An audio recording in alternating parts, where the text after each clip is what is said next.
नमो भगवते वासुदेवाय। ओम नमो भगवते वासुदेवाय। ओम नमो भगवते वासुदेवाय। ओम नमो भगवते वासुदेवाय। ओम नमो भगवते वासुदेवाय। नारायणाय। ओम नमो भगवते वासुदेवाय। ओम श्री परमात्मने नमो नमः। ओम गणपतये नमो नमः। ओम सरस्वत्यै नमो नमः। ओम गुरुभ्यो नमो नमः। ओम सहनाववतु सहनौ भुनक्तु सह वीर्यं करवावहै तेजस्विनावधीतमस्तु मा विद्विषावहै। ओम शांति शांति शांति। सदाशिवसमारंभां शंकराचार्यमध्यमाम् अस्मदाचार्यपर्यन्तां वन्दे गुरुपरम्परा। वन्दे गुरुपरम्परा। ओम तत्सत। आप सभी ऑनलाइन नेटवर्क पर उपस्थित भगवत गीता श्रवण साधकों को आज ऋषिकेश से हमारा प्रातः का अभिवादन, अभिनंदन, अभिवंदन। हरि ही ओम, हरि ही ओम, हरि ही ओम। हम सबको आज का यह दिव्य दिन जीवन, तन मन धन जन देश काल विषय वस्तु परिस्थिति, देश काल विषय के साथ आध्यात्मिक भौतिक दैविक क्षेत्र, व्यष्टि समष्टि, सभी को अपने अपने वर्तमान जन्म और पूर्व जन्मों में किए गए संचित कर्मों, पाप पुण्य धर्म अधर्म मिश्र सकाम निष्काम सात्विक राजसी तामसी किए हुए अपने कर्मों के पके हुए फलस्वरूप आज वर्तमान में सभी को अपने अपने प्रारब्ध अनुसार परमेश्वरी अचिंत्य योग माया के माध्यम से वर्तमान देश काल परिस्थिति तन मन धन जन आदि प्रसाद स्वरूप में प्राप्त हुआ है। अतः आज का यह दिव्य दिन और जीवन परमार्थ हेतु निष्काम सेवा यज्ञ, देव यज्ञ, ऋषि यज्ञ, पितृ यज्ञ, मानवता यज्ञ, भूत प्राणी यज्ञ, सात्विक दान, शारीरिक वाचिक मानसिक तप, निष्काम कर्म योग, ध्यान योग, भक्ति योग, ज्ञान योग, साधनाएं, स्वाध्याय, वेद शास्त्रों का अध्ययन अध्यापन उपासना आराधना के लिए समर्पित करे और करवा। अत्यंत दुर्लभ मनुष्य जीवन की प्रत्येक क्षण को परमार्थ हेतु सार्थक करे और करवावे। आज विक्रम संवत 2082 मार्गशीर्ष मास कृष्ण पक्ष की द्वादशी तिथि है और ये रात्रि 11:56 तक है। उसके बाद त्रयोदशी लग जाती है। आज स्वाति नक्षत्र है जो सायं 6:08 तक है। उसके बाद विशाखा नक्षत्र लग जाता। नक्षत्र का समय चंद्र की गति के अनुसार होता है और तिथि का सूर्य की गति के अनुसार समय निर्धारित होता है। आज मंगलवार है। मंगल देव हनुमान जी की आराधना उपासना का दिन है और शिशिर ऋतु चल रही है। यहाँ ऋषिकेश का रात्रि 12 बजे से सुबह 4 बजे का न्यूनतम तापमान 7 डिग्री रहा। अभी पौने 7 बजे 9 डिग्री तापमान है और अधिकतम दोपहर 12 बजे से 2 बजे का 24 डिग्री तापमान रहा है। वायु की गति 5-10 किलोमीटर प्रति घंटा चल रही है। ईस्वी सन 2025 16 दिसंबर 16 दिसंबर 2025 ट्यूसडे सुबह के 6:50 हो चुके हैं। मॉर्निंग 6:50 AM और कलयुग का प्रथम चरण 5126वां वर्ष 7वां वैवस्वत मनवंतर श्वेत वराह कल ब्रह्मा जी का 26वां दिन और 51वां वर्ष अभी चल रहा है। तो ऐसे अनंत कोटि ब्रह्मा और ब्रह्मांडीय परमेश्वरीय अचिंत्य योग माया में हमारा यह एक ब्रह्मांड, इस ब्रह्मांड में ये पृथ्वी लोक में समुद्र के ऊपर जम्बू द्वीप में विश्व का एकमात्र वैदिक राष्ट्र भारत में उत्तर हिमालय प्रांत में उत्तराखंड राज्य में टिहरी जिले हिमालयन शिवालिक पर्वतमाला के अंतर्गत मणिकूट पर्वत के ऊपर नीलकंठ महादेव के सामने ऋषिकेश नगरी में मुनि की रेती प्रांत में शीशम जाड़ी में औदुदबाड़ा आश्रम के सी ब्लॉक के पहले माले से 5 नंबर कमरे से गंगा किनारे से हम स्वामी उत्तमानंद सरस्वती भगवद गीता के आचार्य शिष्य स्वामी चिन्मयानंद सरस्वती महाराज चिन्मय मिशन कैवल्याद्वैत वेद व्यास भगवतपाद शंकराचार्य की श्रृंगेरी संन्यास परंपरा से शिक्षित दीक्षित सनातन वैदिक भारतीय हिंदू धर्म अनुसार संपूर्ण भगवद गीता ज्ञान यज्ञ ऑनलाइन चैतन्यमय जीवंत लाइव प्रसारण जूम एवं यूट्यूब के अंतर्गत व्याख्यान माला में अध्याय 14 गुणत्रय विभाग योग के श्लोक नंबर 21 और 22 पर संस्कृत एवं हिंदी में व्याख्यान करेंगे। दिव्य पवित्र सरल व्यवहारिक सटीक पूर्ण वर्ण अक्षर पद वाक्य पंक्ति श्लोक अध्यायों की संगति संधि अन्वय शब्दार्थ वाक्यार्थ भावार्थ रहस्यार्थ तत्वार्थ के यथार्थ तात्पर्य सहित वैदिक शास्त्र वेद व्यास साहित्य शांकर भाष्य एवं परंपरागत 10 सन्यासी आचार्यों की टीका टिप्पणी सहित आज का यह भगवद गीता व्याख्यान करेंगे। कृपया आप सभी श्रद्धा भक्ति ध्यान से परिपूर्ण होकर के यह दिव्य भगवद गीता श्रवण साधना करें। इसमें से कुछ जीवन में ग्रहण करें, कुछ अपने जीवन में धारण करें, कुछ अपने जीवन में चरितार्थ करे और उसमें निरंतरता लाए।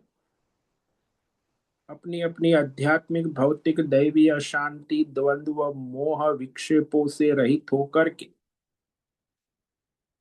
अधार्मिक अशास्त्रीय परंपरागत भ्रम भ्रांतियों से रहित होकर के अपने अपने शरीर इंद्रिय प्राण मन वचन कर्म और बुद्धि से एक रूप एकाग्र होकर के शुद्ध सात्विक सूक्ष्म भगवत विवेक बुद्धि करे।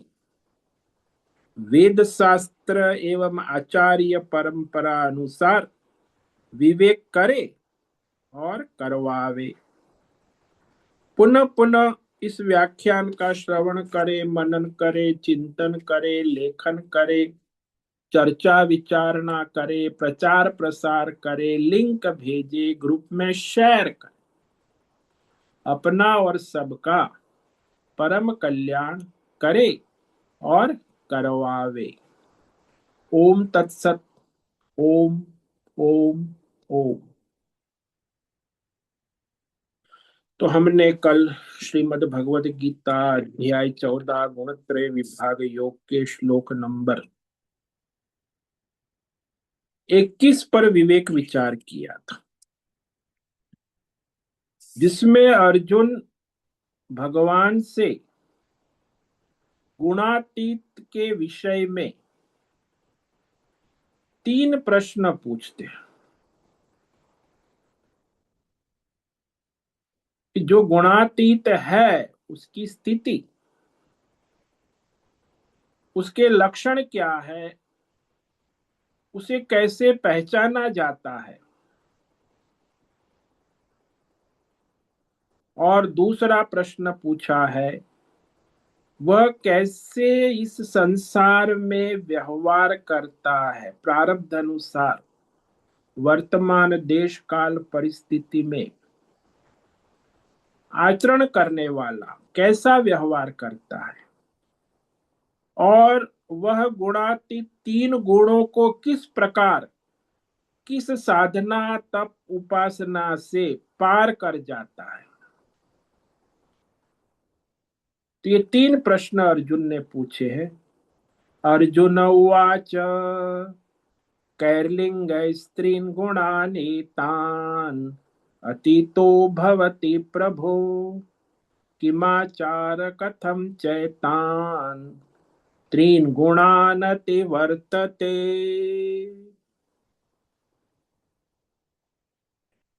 भगवान ने जब अर्जुन को गुणातीत के स्वरूप में पिछले 2 श्लोक में कहा 19 और 20, तो अर्जुन की बुद्धि ठनक गई। अरे, गुणातीत तो बड़ा अद्भुत है। भगवान ने ये गुणातीत के रहस्य को कहा। उसे सुनकर अर्जुन को प्रश्न खड़ा हो गया बुद्धि में, क्योंकि बुद्धि का मामला है ना, ये कोई इंद्रिय को मन का शरीर का तो है नहीं। उसकी बुद्धि में विवेक जागृत हुआ कि अरे, यह भगवान ने जो कहा इस विषय में और भी जानना चाहिए। वेरी इंटरेस्टिंग सब्जेक्ट, गुणातीत। अच्छा, तो अर्जुन ने कहा भगवान से कि हे भगवान पुरुषोत्तम नारायण, एतान 3 गुणान अति कैर्लिंग भवती। वो जो तीनों गुणों को पार कर जाता है, तो वह कैर यानी किन किन लक्षणों से युक्त होता है, उसकी पहचान कैसे हो सकती है। तो ये प्रश्न है अर्जुन का। उसका उत्तर भगवान आगे 22वें श्लोक में देंगे, एक श्लोक। दूसरा प्रश्न है अर्जुन का, किमाचार भवति। वो वर्तमान जीवन में प्रारब्ध अनुसार जीवन जीता हुआ किस प्रकार का संसार व्यष्टि समष्टि में व्यवहार करता है। किमाचार यानी उसका व्यवहार आचरण व्यष्टि समष्टि के साथ किस प्रकार का होता है। और प्रभो, प्रभो यानी भगवत सरकार, सब जानने वाले, सब चलाने वाले। तीसरा प्रश्न है, कथम एतान 3 गुणान अतिवर्त। वह गुणातीत किस उपाय से, किस साधना से, किस नुस्खे से, किस तपस्या से, किस योग से, किस कारण से ये तीनों गुणों को अतीत कर जाता है, यानी विशेष रूप से उपराम हो जाता है, तीनों गुणों से असंग हो जाता है। अतिवर्तते। तो ये अर्जुन का प्रश्न है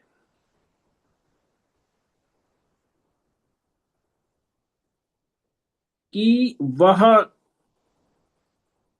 कैसे लक्षणों वाला है, कैसा है, उसको कैसे पहचाना जाए। कल ही मुझे एक ब्रह्मचारी ने पूछा था कि गुणातीत को कैसे पहचानेंगे महाराज।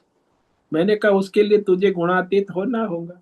जब तू गुणातीत हो जाएगी तो तुझे पता चल जाएगा कि गुणातीत कौन है कौन नहीं है, और कौन त्रिगुणी माया के मरकट बन के घूम रहे हैं। ये त्रिगुणी माया के मरकट जो है वो तो तीन गुण में ही आते जाते रहेंगे, घूमते रहेंगे। लेकिन जो गुणातीत है उसको पहचानना मुश्किल है। उसकी पहचान कैसे हो सकती? तो उसके लक्षण भगवान स्वयं कहते हैं, इस प्रकार तुम उसे पहचान सकते हो। और उसका व्यवहार आचरण किस प्रकार का हो, बड़ा हाई फाई होता है या सेलिब्रिटी व्यवहार होता है या वीआईपी मूवमेंट में चलता है, या उसका व्यवहार कैसा होता है, गधे की तरह होता है कि शेर की तरह होता है, वो कैसे लोगों के साथ व्यवहार करता है। तो उसका प्रारब्ध के अनुसार व्यवहार भी व्यष्टि समष्टि में होता है। किमाचार, किमाचार शब्द है भगवान का, तीनों गुणों से अतीत और अपने संचित कर्म अनुसार वर्तमान में जो प्रारब्ध चल रहा है उस अनुसार व्यवहार करता है। वो कोई काल्पनिक या फिर कोई कामना वासना से प्रेरित नहीं कर, जो उसकी स्क्रिप्ट चल रही है व्यवहार संचित से प्रारब्ध अनुसार ईश्वर जो दे रहा है उस अनुसार उसका व्यवहार करता है। तो वह उस प्रकार गुणातीत किस तरह हो जाता है उपराम। तो ये सारे प्रश्न पूछ लिए।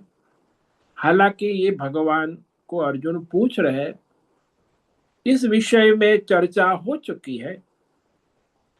द्वितीय अध्याय में अर्जुन ने यही प्रश्न पूछे थे, स्थित प्रज्ञस्य का भाष।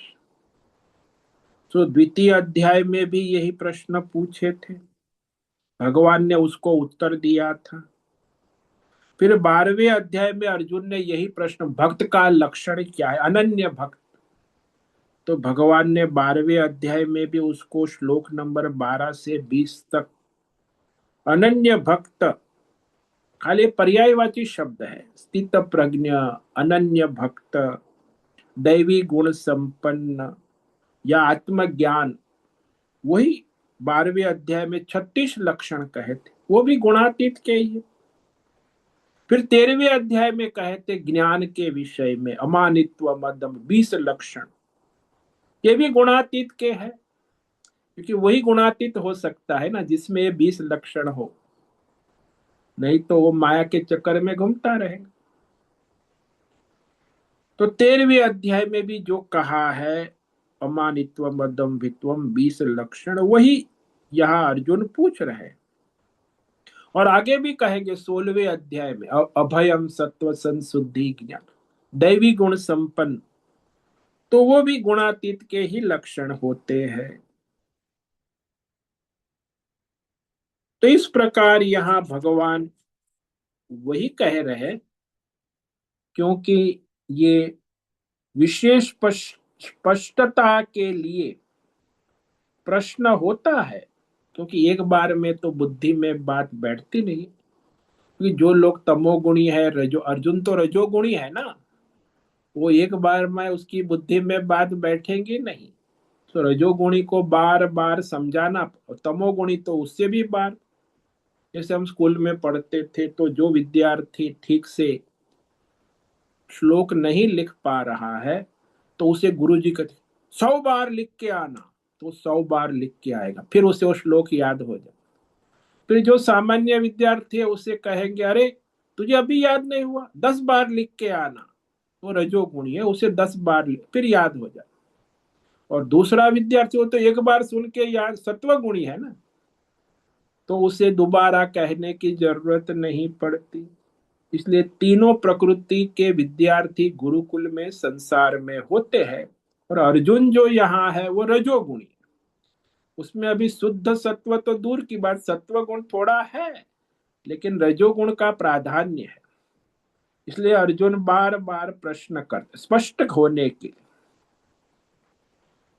तो यहाँ सारे जो है लक्षण, ये कोई सामान्य लक्षण, अति गंभीर रहस्यमय ये प्रश्न है, जो जीवन मुक्त का, गुणातीत का, आत्मज्ञानी का, स्थित प्रज्ञ का जो प्रश्न होता है वो कोई सामान्य प्रश्न नहीं, दुनिया का सबसे गंभीर और सूक्ष्म और महत्व का और रहस्यमय प्रश्न है। इसलिए उसके बारे में अर्जुन पूछता है। भगवान भी दया करुणा करते, भगवान तो जवाब देते ही रहते। अर्जुन ने ऐसा नहीं कहा कि डांट, अरे तुझे बता दिया ना, अभी दोबारा दूसरे अध्याय में बता दिया स्थित फिर तो पूछ रहा है गुणातीत के लक्षण। नहीं, ऐसा भगवान कभी नहीं कहता। भगवान परम दयालु, धैर्य पूर्वक करुणा से उसकी जिज्ञासा है, वो जिज्ञासु है, तो उसे बार बार परमेश्वर उसे भिन्न भिन्न रूप से कहते हैं। ये पुनरावृत्ति जो है आवश्यक है, क्योंकि ईश्वर की तरह आचार्य गुरु माता पिता को भी अपने जो शिष्य है उसके प्रति दया करुणा रखते हुए उसे बार बार उसे कहना आवश्यक है। जैसे वो माँ होती है, वो माँ जो है दयालु करुणा, तो बच्चा कहीं पिकनिक में जा रहा है तो उसे डब्बा पैक किया, थैली दी, टॉवेल नौकेन, अपनी बैग अपने पास के, नाश्ते में भूख लगे तो खाना खा ले, सब समझा। फिर छोड़ने जाती है वहां बस में, तो बस में बैठ गया, फिर कहती है देखो ये करना है, टीचर के साथ रहना, यहाँ वहां नहीं जाना, अपनी बैग अपने पास रखना, और जो खाना है खा लेना, और यहाँ वहां किसी के साथ घूमने, वो बार बार कहेंगे। क्यों? क्योंकि वो दया करुणा और आत्मीयता है ना। वो कहेगा मम्मी, वो कहेगा अरे मम्मी तू कितनी बार कहेगी, मैं समझ गया ना, लेकिन फिर भी कहेंगे। जैसे ये भगवान है, माता पिता है, आचार्य है, उनकी महिमा ये जड़ बुद्धि वाले बच्चे या उसके चेले समझ नहीं सकते। चेले चपाटे और अपने पुत्र पुत्री, उनको लगता है ये सब बकवास कर रहे हैं। अरे ये कोई बकवास नहीं है, लेकिन उनकी बुद्धि जड़ है ना। तो ये चार लोग जो है मनुष्य के जीवन में, ईश्वर पहला, दूसरी माता, तीसरे पिता, और चौथे आचार्य, ये बार बार कहते रहेंगे, वो सुने या ना सुने, लेकिन उनको कहना है, करुणावान है ना। इसलिए आवश्यक आवृत्ति पूर्वक उपदेश देते ही रहेंगे।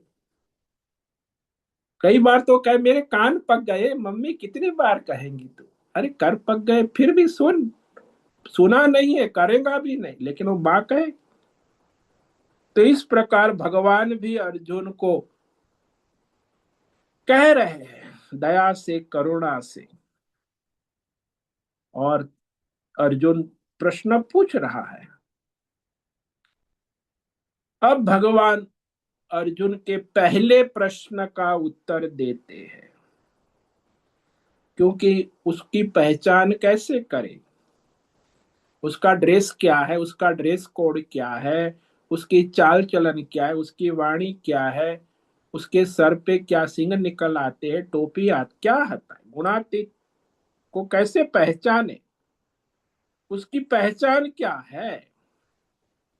इस पहचान को भगवान स्वयं कराते हैं पहले प्रश्न का उत्तर। श्री भगवानुवाच प्रकाशं च प्रवृत्तिं च मोहमेव च पांडव न द्वेष्टे संप्रवृत्तानि न निवृत्तानि कांक्षति। सबसे पहले प्रश्न का उत्तर कि वह गुणातीत कैसे होता है, उसके लक्षण क्या है।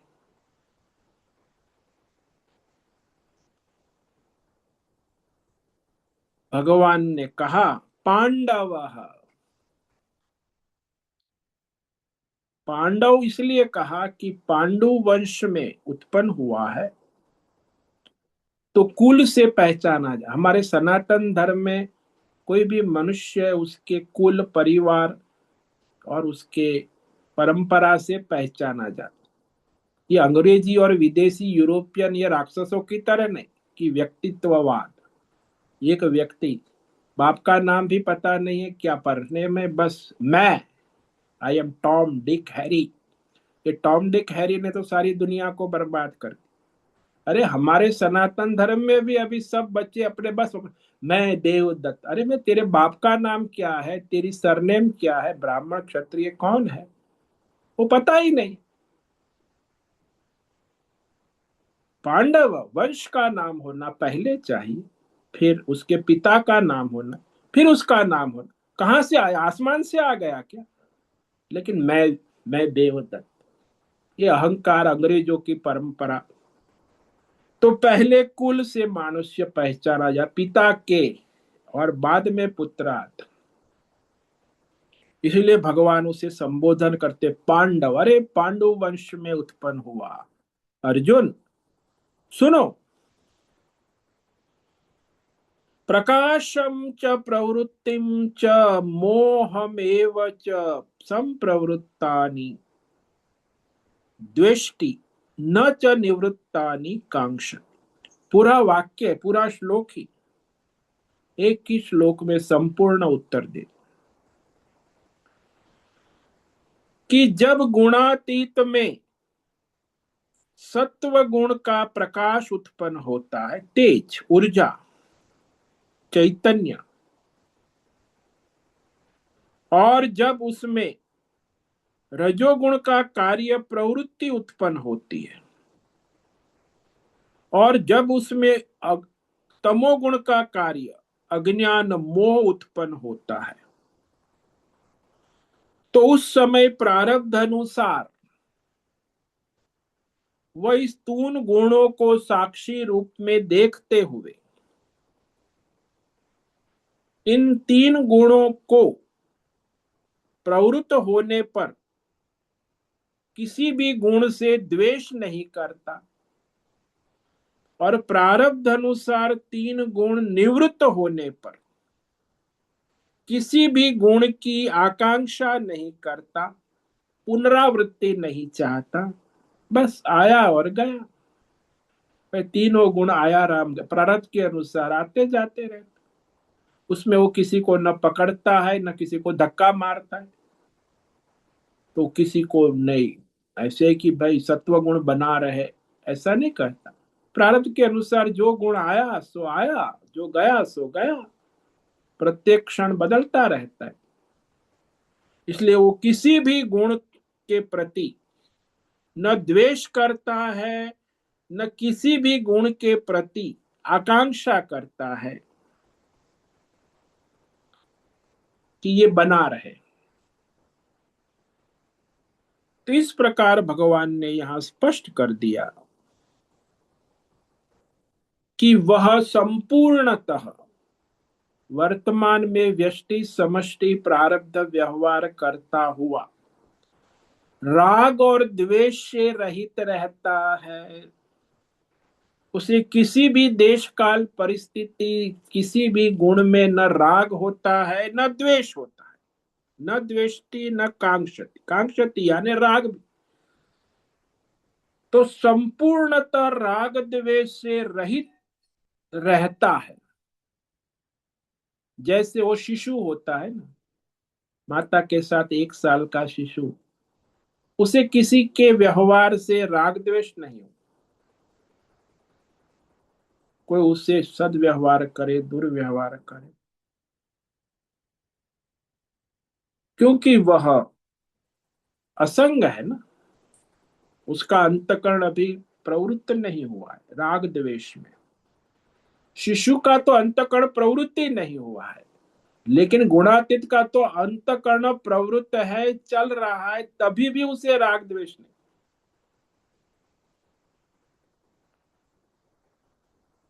इस प्रकार यह स्पष्ट होता है कि जो गुणातीत है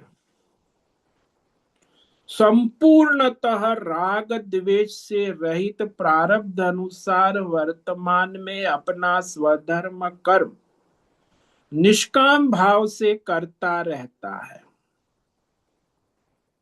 वहां उसे कोई कामना तृष्णा इच्छा लालसा नहीं। कोई भी गुण आए जाए, किसी गुणों से उसे कोई संबंध नहीं है। आता है उसे आने दो, जाता है उसे जाने दो। न किसी को अच्छा कहता है, न किसी को बुरा कहता। जो आया सो आया, जो गया सो गया।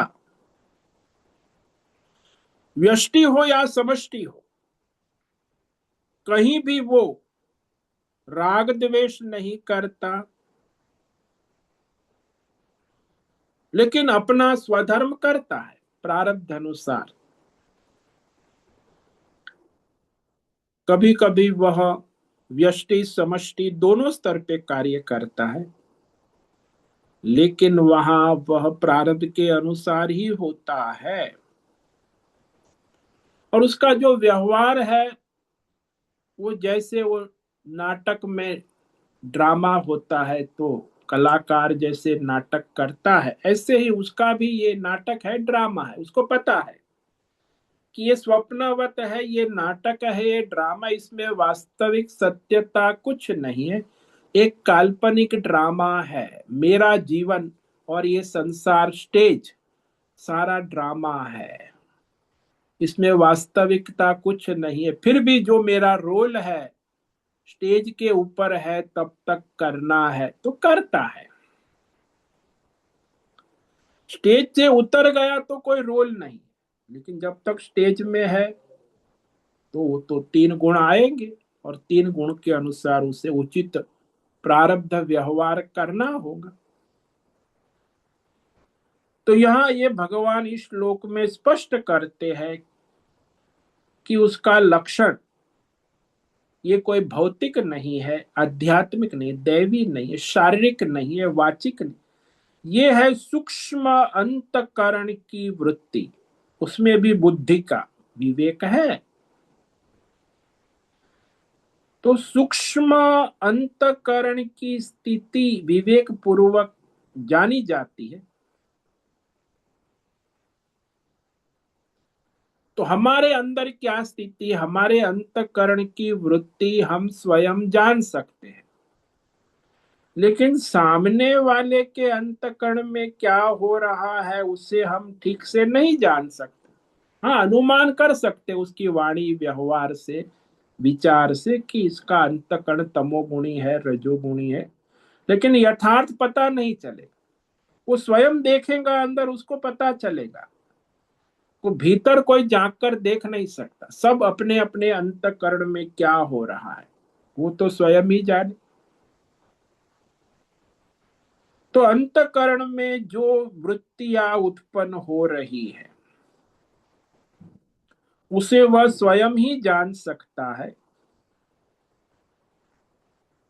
और ये निश्चित रूप से उसे विवेक होता है।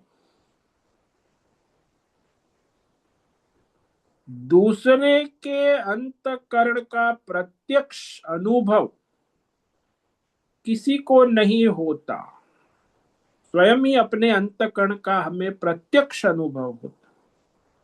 भगवान स्पष्ट कर रहे हैं कि स्वयं ही अपने अंतकरण का परीक्षण कर सकते हैं। कोई किसी के अंतकरण का परीक्षण नहीं कर, ऐसा कोई एमआरआई नहीं आया कि आपका अंतकरण का रिपोर्ट दे।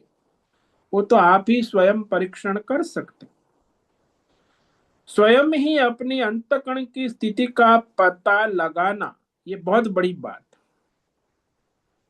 हालांकि ऐसा होता नहीं है, बहुत कम लोग अपने अंतकण का पता लगाते हैं। बाकी दूसरों के बारे में बहुत अरे तेरा माइंड ऐसा चल रहा है, तेरा क्या है उसका तो पता ही नहीं। तो इस तरह दूसरे के अंतकरण के बड़े चर्चे होते हैं, लेकिन अपने अंतकरण में क्या हो रहा है उसके बारे में ढाक के तीन पार फुर्सत ही नहीं अपने अंतकरण में देखने।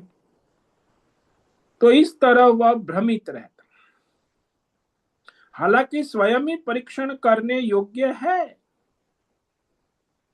जैसे दृष्टांत ले, कोई आंख के सामने यदि एक फल आ गया, अमृत आ गया, तो हमें दिखता है, आंख के सामने है, सामने हाथ में है।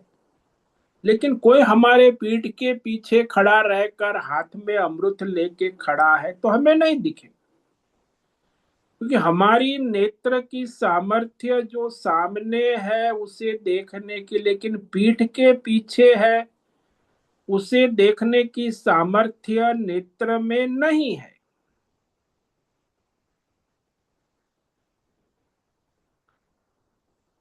तो ठीक इसी प्रकार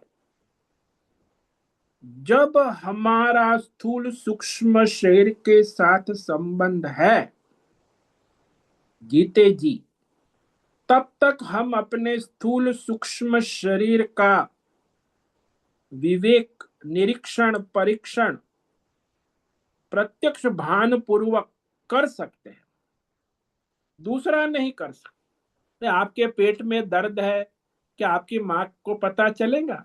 अरे आपके पेट में दर्द है आपको पता चलेगा, या आपके मन में क्या गड़बड़ हो रही है आप जान सकते हैं। तो स्थूल शरीर और सूक्ष्म शरीर में भीतर क्या हो रहा है वो तो स्वयं ही जानेगा ना, दूसरा तो अनुमान कर सकता है। तो जब तक प्रत्यक्ष भान होता है वह अपना ही शरीर, स्थूल सूक्ष्म शरीर का भान हमें होता रहता है। कई लोगों तो इसका भी भान नहीं है, क्योंकि वो तो इतने बहिर्मुख है, तो अपने भीतर स्थूल सूक्ष्म शरीर है उसका भी भान नहीं। जैसे ये लोग शादी ब्याह में जाते हैं महिला मंडल, तो वहां उनको तो केवल आभूषण और वस्त्र ही दिखते हैं और कोई व्यक्ति भी नहीं दिखता है। तो इस तरह एकदम जड़ बुद्धि। अब उनको स्थूल सूक्ष्म शरीर का विवेक तो कैसे हो सकता है? अरे बढ़िया आभूषण है, उसने क्या ड्रेस पहना है, शादी ब्याह में तो बड़ा प्र... होता है। तो वो सारा जो है स्थूल सूक्ष्म शरीर देखने की तो संभावना ही नहीं है। और ज्यादातर मनुष्य संसार में यही होते हैं, अपना तो क्या दूसरों का भी स्थूल सूक्ष्म शरीर के बारे में होश नहीं है। केवल वो कार दिखती है, उसके कपड़े दिखते हैं, उसकी घड़ी दिखती है, लेकिन वो भी नहीं दिखता है। इतनी जड़ता है। तो जो विवेकी है वो दूसरों का तो नहीं देखेगा, अपने भीतर देखेगा, क्योंकि वो हमारे पास है, हम देख सकते हैं। हमारा स्थूल सूक्ष्म शरीर हमें साक्षात प्रत्यक्ष ईश्वर ने शक्ति दी है। तो हम स्थूल सूक्ष्म शरीर में क्या हो रहा है उसका अनुभव स्वयं कर सकते। दूसरे अनुमान कर, डॉक्टर के पास जाओगे तो अनुमान करेगा कहाँ दर्द है, कितना दर्द है, कम है ज्यादा है, तो पूछेगा तब वो अनुमान करेगा, हाँ ज्यादा है तो ये समझ, कम है तो ये समझ। लेकिन डॉक्टर कट बता नहीं पाए कम है कि ज्यादा है, वो तो आप ही बता पाए। तो स्थूल शरीर का व्यवहार और सूक्ष्म शरीर को तो मनुष्य स्वयं ही निरीक्षण परीक्षण करता है, क्योंकि वो उसके साथ नित्य है। जैसे संसार में देखा जाता है ना कि मनुष्य हंसता हुआ दिखता है, तो हमें लगता है कि हाँ ये मनुष्य प्रसन्न है, मूड में है, हंसता है। और फिर रोता हुआ चेहरा है तो लगता है अप्रसन्न है, दुखी है, इसका मूड ऑफ है, चेहरे से पता चलता है। मान लेते हैं कि इसका मूड, लेकिन ये हमें पता नहीं चलता ठीक, खाली हम अनुमान कर सकते हैं। कई बार तो मनुष्य के अंतःकरण में शोक होता है और बाहर बड़ी प्रसन्नता दिखाता है। कई बार बाहर प्रसन्न होता है और अंतःकरण में बड़ा शोक होता है। जैसे दृष्टांत ले लो ना, कि किसी की धर्म पत्नी 5 साल से बिस्तर में पड़ी है, कैंसर हो गया उसको। अब पति महाशय, बच्चे तो आजकल विदेश में रहते हैं, इसीलिए पति महाशय बेचारे दिन रात पत्नी की सेवा में लगे। बहू रानी बेटियां सब ब्याह हो गया, तो वह पति महोदय पत्नी की सेवा में लगे हैं। अब वो दिन भर लगे रहते, उसकी टट्टी पेशाब साफ करना, दिन में 10 बार तो साफ करना है, और उसे नहलाना है, कपड़े बदलना है, दवाई देना है। वो तो पड़ी है बिस्तर, तो परेशान है। उसका कष्ट देखकर उसको भी बड़ा कष्ट होता है, दुख होता है। करे 5 साल हो गए, बेचारी कितनी परेशान है, पड़ी पड़ी कष्ट पा रही है। तो वह कोई उसका मित्र आता है या उसके रिश्तेदार, तो कहता है, अरे भगवान अब इसे ले ले तो अच्छा है, कितना कष्ट है, इस कैंसर के कष्ट से छूट जाए तो ठीक है। प्रार्थना करता है भगवान से भी, भगवान अब इसे आपके पास बुला लो। और हम लोगों के सामने भी वह कह देता है कि महाराज अब आप कुछ करो, ये बेचारी कष्ट में पड़ी है, 5 साल हो गए बिस्तर में पड़ी है, भगवान इसको अपने पास बुला ले। और ऐसा फिर प्रार्थना भी करता है। और एक दिन आता है और उसकी धर्म पत्नी का देहांत तो हो जाता है। अब उसकी इच्छा के अनुसार, उसकी कामना के अनुसार उसको नाचने कूदने नहीं लगता। जैसे ही उसे पता चलता है कि मेरी प्यारी पत्नी का देहांत हुआ है, वो छाती पीट कर रोने लगता है। अरे मेरी प्यारी पत्नी, हमारे 60 साल का संबंध था। हमारे यहाँ एक थे, उसकी पत्नी का हार्ट अटैक हो गया, तो मैं मिलने गया, तो वो बेचारा रो रहा था पति। मैंने कहा अरे सांत्वना रखो अब। अरे महाराज, 60 साल मेरे साथ रही है, क्या मैं चुपचाप बैठ सकता हूँ?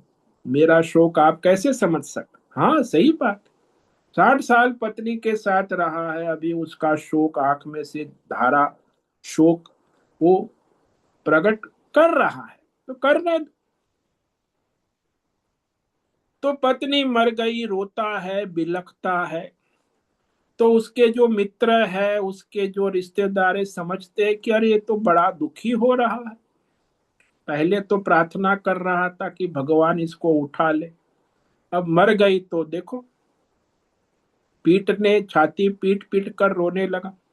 वो न हंसने लगा न कूदने लगा, छाती पीट के रो रहा है।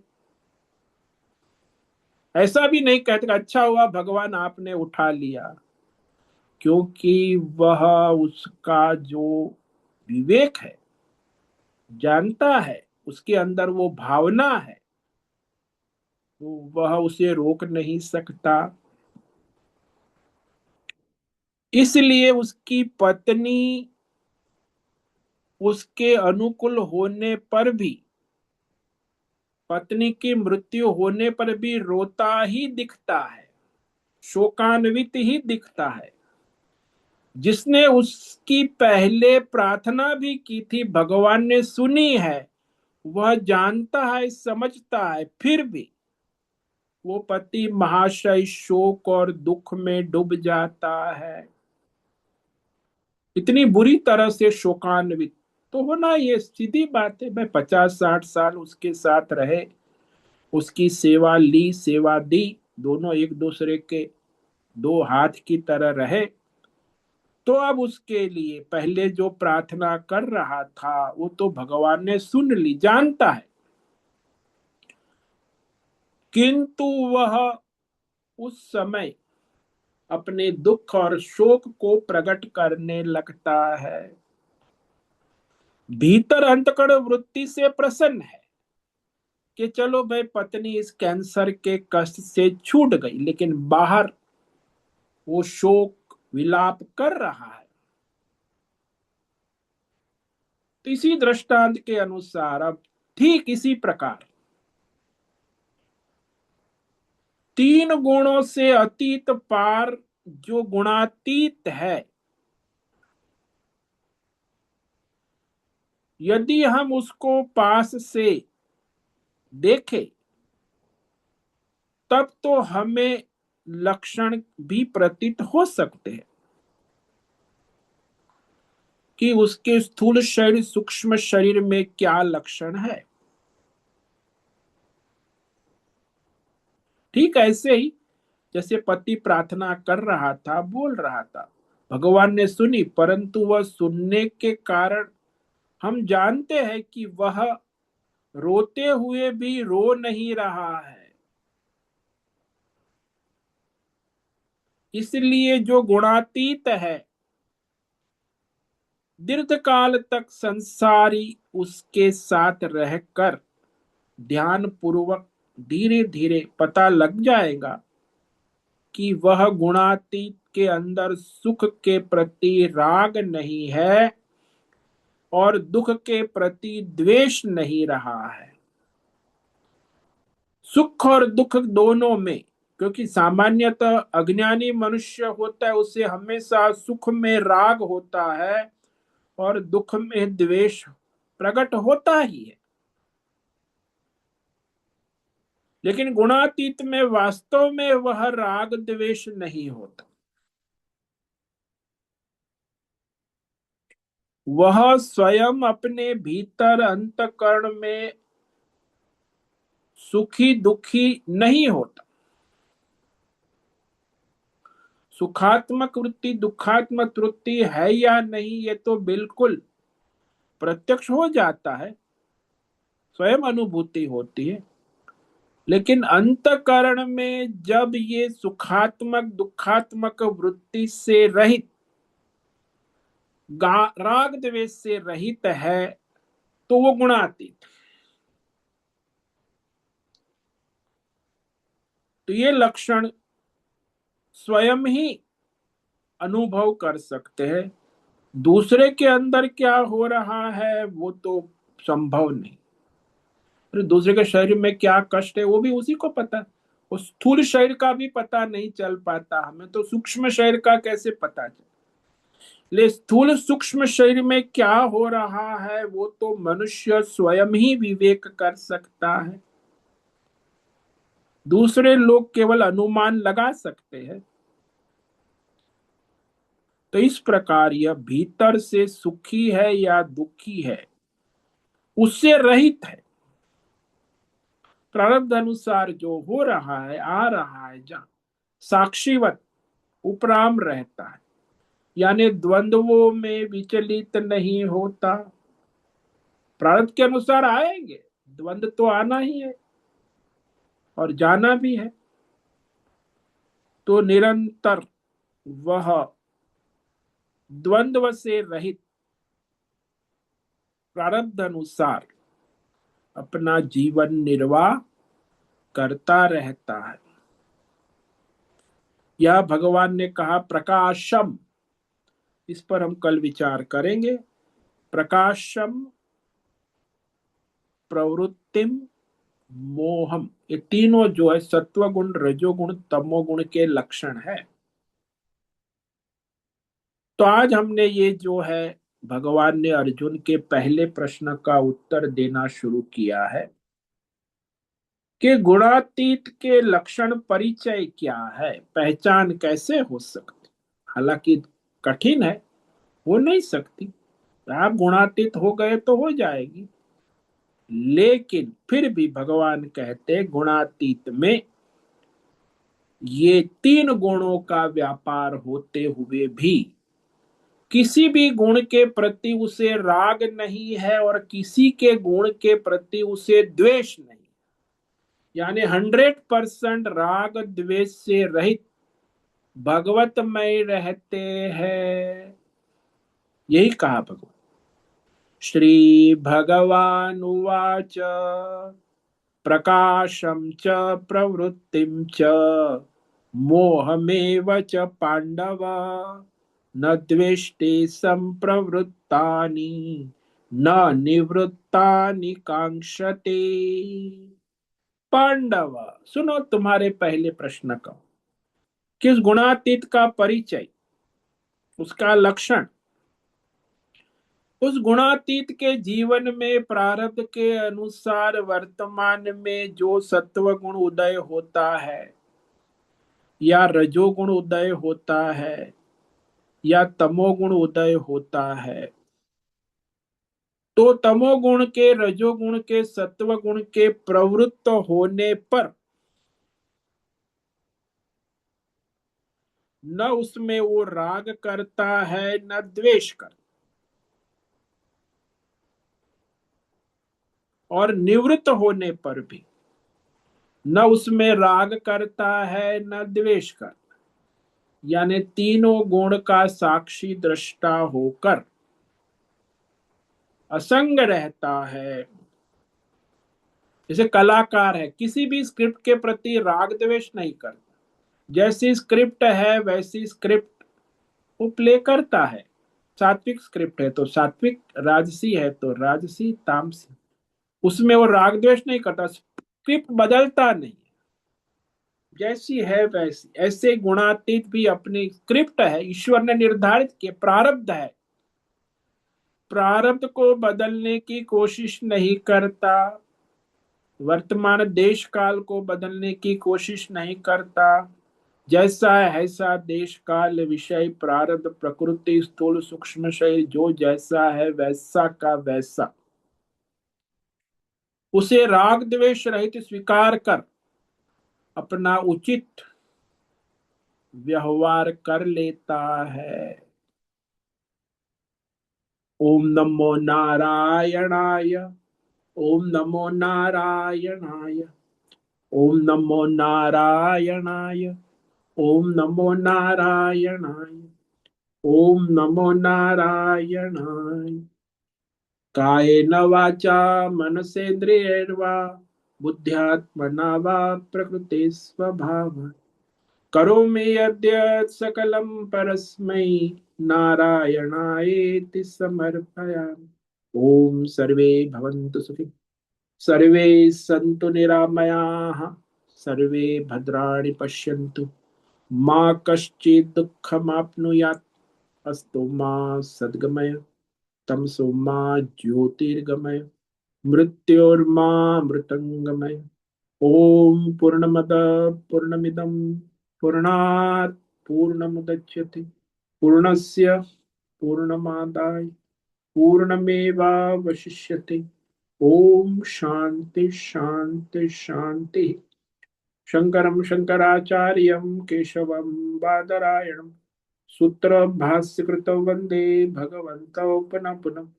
ईश्वरो गुरुरात्मेति मूर्तिभेद विभाग व्योमवद्व्याप्तदेहाय दक्षिणामूर्तये नमो नमः। ओम गं गुरुभ्यो नमो नमः। ओम तत्सत्। ब्रह्मार्पणमस्तु। ओम ओम ओम।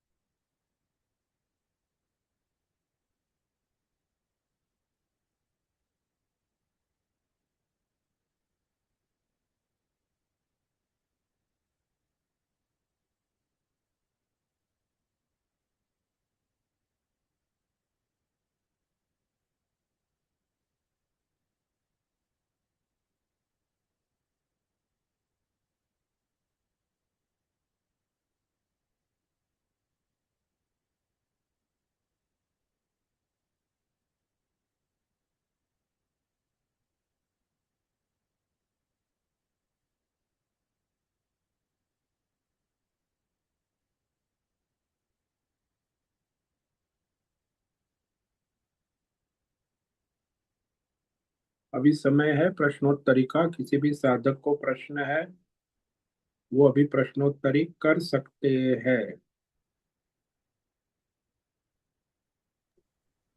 हरिओम हरिओम हरिओम स्वामी जी। हरिओम, बोलो भद्रेश। स्वामी जी, ये जो आपने गुणातीत का विवेक कराया, तो प्रारब्ध अनुसार जो भी क्षण है उसको पूर्ण स्वीकारता है। हाँ, व्यष्टि समष्टि जो भी हो। तो वहां वो स्वीकारता है, उसके बाद उसमें वो धर्म शास्त्र के हिसाब से पुरुषार्थ नहीं करता है। ये करता है जो भी उससे हो सके यथार्थ, जितनी हाँ, उसकी जानकारी है, जितनी उसकी समझ है। और वो भी जो करता है पुरुषार्थ, वो पूरा असंग भाव से, अलिप्त हाँ, भाव से करता है। अलिप्त असंग ही होता है, उसमें कोई धर्म अधर्म का भ्रम नहीं होता कि धर्म करना चाहिए अधर्म नहीं है, ऐसा नहीं। जो है वो है, गुणा जैसा है वो वैसा है। एक साक्षी भाव से जो जो भी योग्य है धर्म शास्त्र के हिसाब से वो करता है। हाँ, उसकी जानकारी उसका ज्ञान है उस अनुसार। ऐसा नहीं है कि सबका एक समान होता है। उसकी जैसी समझ है सोच है उस अनुसार वो अपना धर्म व्यवहार कर। कभी कभी अधर्म व्यवहार भी होता है प्रारब्ध के अनुसार। ऐसा नहीं है कि धर्म व्यवहार ही होता है।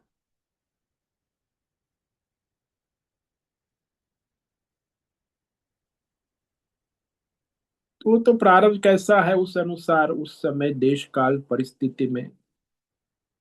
तो जो भी लेकिन व्यवहार, जो भी व्यवहार हो करता है उससे संपूर्ण असंग है, अलिप्त है, हाँ जी, हाँ जी। अनासक्त है। हाँ, टोटली 100%। उसमें उसे कोई राग द्वेष नहीं है। और जो प्रारब्ध की धारा है उसे बस पूर्णतः स्वीकारता है।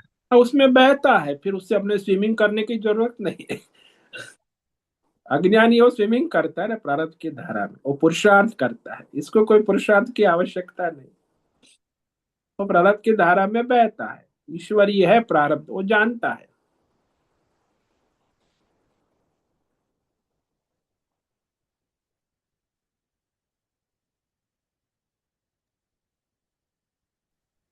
तो वहां उसे कोई कर्म रहा ही नहीं, जो भी कर्म वो करता है उससे तो असंग है, अलिप्त है। हाँ, तो कोई कर्म बंधन है ही न, कर्म है न फल है न बंधन है, इसलिए तो मुक्त है ना।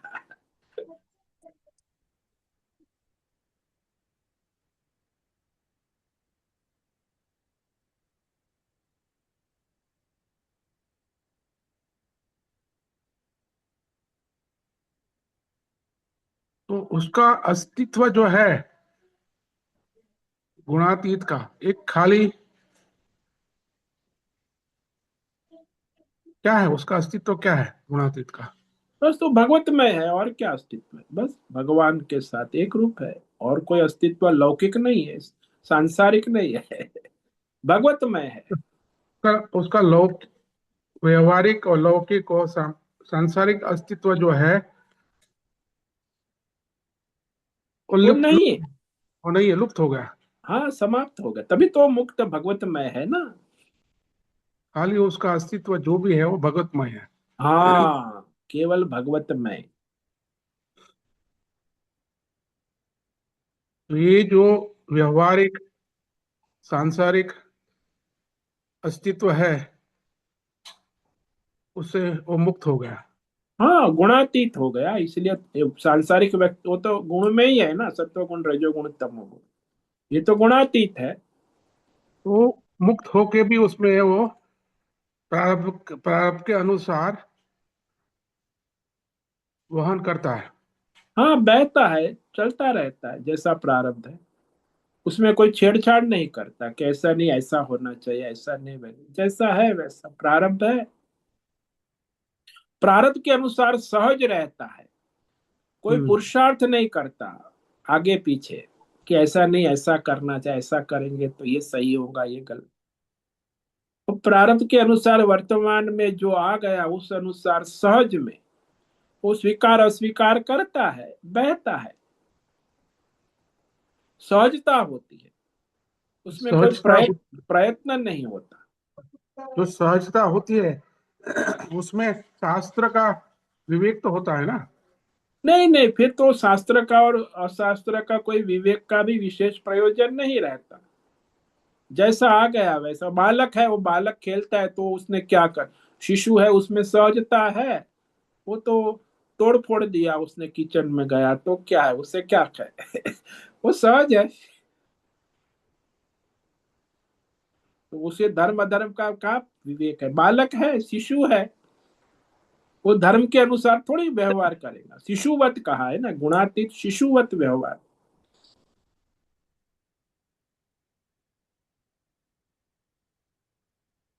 तो उसका जो अस्तित्व है पूर्ण ही भगवतमय है। उस वो बाकी जो सांसारिक और व्यवहारिक सब से मुक्त हो गया। हाँ, 100% भगवत में गुणातीत है ना, इसीलिए। तो ये जो स्तर है, ये जो उसका है स्टेट, ये स्टेट जो है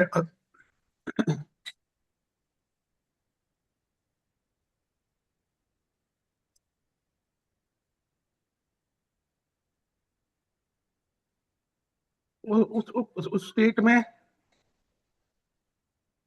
वो कैसे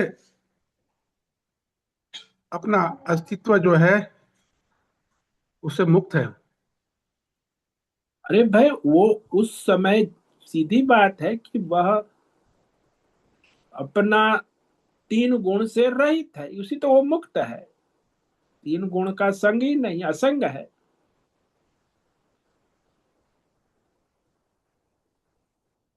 राग द्वेष का भी संग नहीं है, तो 3 गुण से ही राग द्वेष होते हैं ना।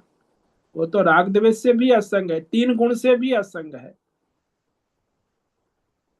वो तो जैसे वो एक्टर है, वो रोल कर रहा है, रोल के सारे व्यवहार से उसे क्या संग होता है।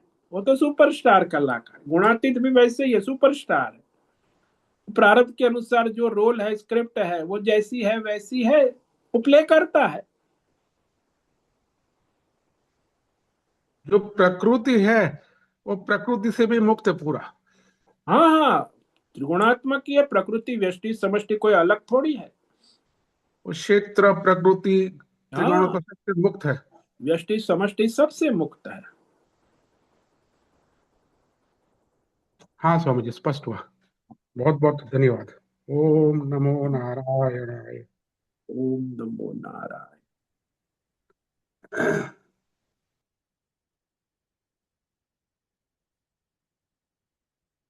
तो आज उपस्थित है प्रकाश आनंद दोसा, होस्ट है अजय रत्न पारखी, अनुराधा जेठे, आशा कोटक, भद्रेश पड़िया, B.R. मोहन, जीवी कुमार, हेमा कोटक, इला जोशी, जयंती पांडा, लीलावती बड़ेकर, मीरा उच्चिल, मीनाक्षी काले, नैना पुरोहित, पंकज भट्ट, पृथ्वीराज मालव, राजेश मोलकर, रेशा रथ, रुपेश पाटिल, संजीवनी श्रीरंग रानडे, सुनील ठाकुर, उषा मेनन, विशाल बेड़ेकर और राय बहादुर कपूर। कुछ साधक वहां यूट्यूब पर लाइव देख रहे हैं। सभी साधकों को आज का दिन मंगलमय हो, परमार्थ करे और सबका कल्याण करे। सभी को आज का ओम नमो नारायणाय। ओम नमो नारायण स्वामी। ओम नमो सभी साधकों को आज का ओम नमो नारायणाय। ओम नारायण। नमो नारायणाय ओम स्वामी नमो जी। नारायणाय। ओम नमो नारायणाय स्वामी जी। नारायण। नारायणाय। ओम नमो नारायणाय स्वामी जी। नारायणाय। ओम नमो नारायणाय स्वामी। नारायणाय। उससे निवेदन है आज का संग पूर्ण करे। ओम ओम नमो नारायणाय स्वामी। आज का नारायण। दिव्य सत्संग हम यही पूर्ण करते हैं। सभी साधकों को ओम नमो नारायणाय। सभी साधकों को ओम ओम नमो नमो नारायणाय। ओम